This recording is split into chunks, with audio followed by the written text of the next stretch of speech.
Hello and welcome back to another daily Top 10's Top 10 video. Today we're looking at what scientists do in their downtime when they're not saving humanity and are just taking the piss. 10. Wet underwear. In 1994, researchers from Trondheim in Norway set about answering a question that nobody asked and everybody knew already, because apparently the cancer research teams were fully staffed that day. These researchers gave a number of men underwear of differing sizes and thicknesses before wetting themselves to all degrees, and in the end, much to their amusement and to no one's surprise, they determined that wet underwear is uncomfortable, and that the wetter it is, the more uncomfortable it is. 9. Ethics theft.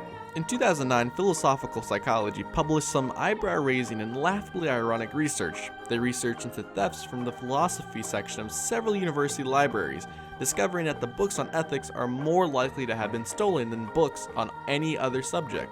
And the results weren't marginal either. Newer, more popular books on ethics were 50% more likely to have been stolen than any other book. 8.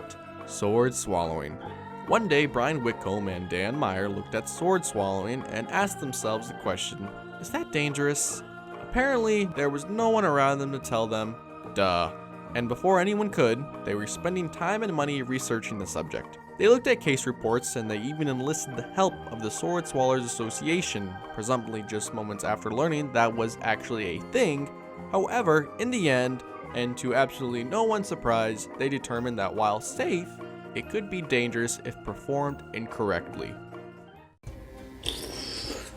Have you seen those sword swallowers? Yeah, the circus, right? Yeah, you know what they do, right?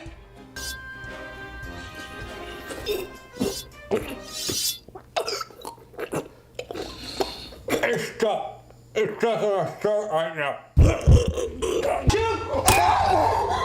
I broke it off, and I think I pushed the blade in further. Oh man, my butt killing me. I'm going to the doctor. 7. Hiccups.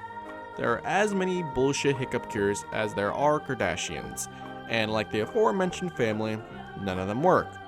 However, a study in 1990 found a cure for hiccups, and one that was apparently tested on a 60-year-old woman. This cure basically involves sticking a finger up her backside and massaging her anus. We're not sure how the researcher thought of this cure, but we like to think that he was just a pervert who got lucky. Your hiccups stopped, you say? Well, of course that's what I was doing. Now if I can only remove my penis. Chris has been hiccuping, I think, every second since you've sat down. Well, yeah, I have. I've been hiccuping every second since I woke up at whatever time this morning. And this has been going on for nearly 2 years. Yeah, since February 2007. It's been pretty much every day. 6.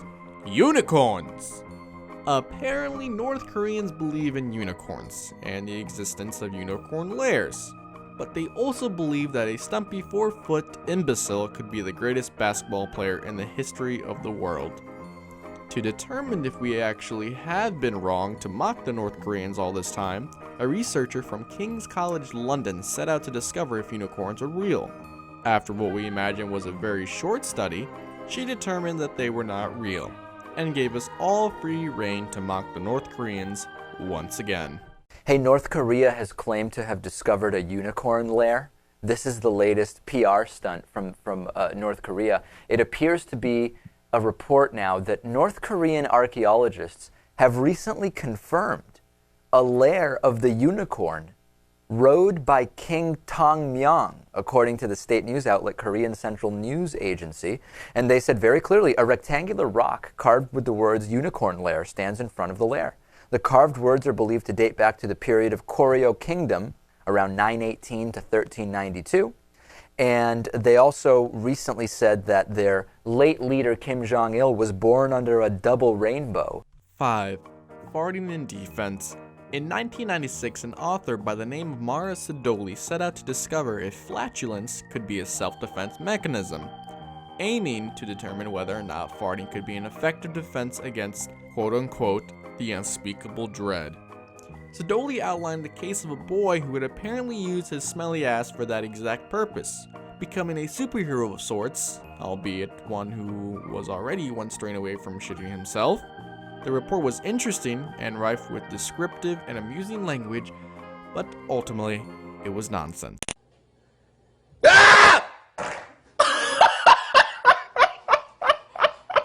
4.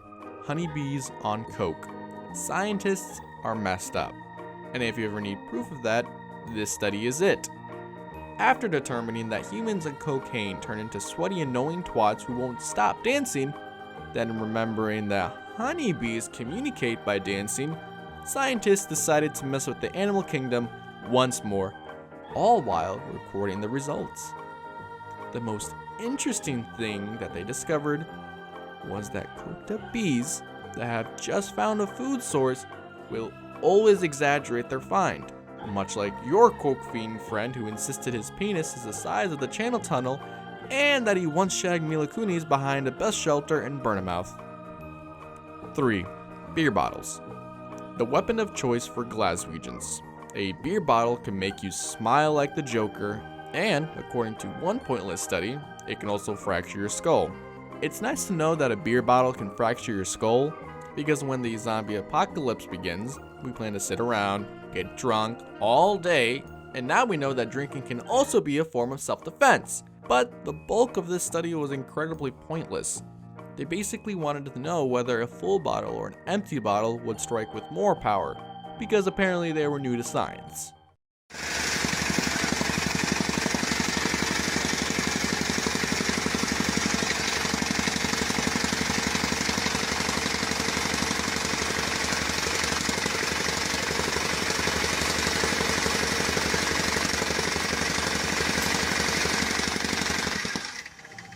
Two, what does cat food taste like?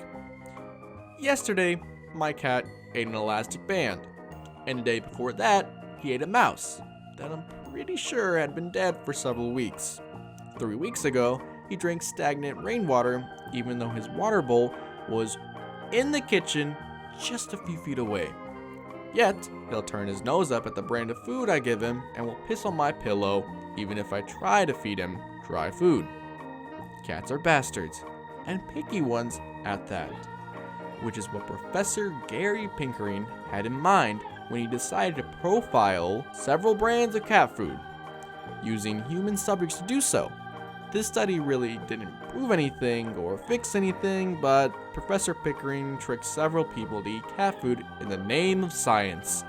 So, he did have the last laugh.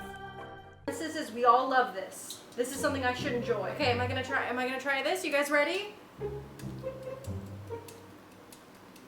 It's not bad. It's not necessarily good. I think you're a little bit too excited. I'm gonna need you to calm down. Not gonna lie. Little less salt. We're kind of okay though. We're on the right track. 1. Penis size. Look, we get it. Not all scientists are working on a cure for cancer. There are plenty of other equally important studies that need, studying. But the guys who invested time and money into researching how foot size correlates to penis size clearly need to rediscover their priorities. This study was actually done by the University College London, who discovered that men with big feet might have big socks and shoes, but they don't necessarily have big penises. A similar study performed in Greece measured many different parts of the body to determine if they correlated with penis size. And they determined that a bigger index finger does, apparently, correlate to a bigger penis. On a, unrelated note, my index finger is, pretty huge. So, there's that. Thanks for watching. Remember, it's our duty to entertain and yours to subscribe. Hello, and welcome back to another Daily Top 10's Top 10 video. Today, we're looking at some top secret and incredibly disturbing government missions, proving that sometimes your allies do more damage. Cheap, expensive vodka. There is no need to spend hundreds of dollars on a bottle of vodka. In fact, you shouldn't be paying more than $50 a bottle. Vodka isn't aged.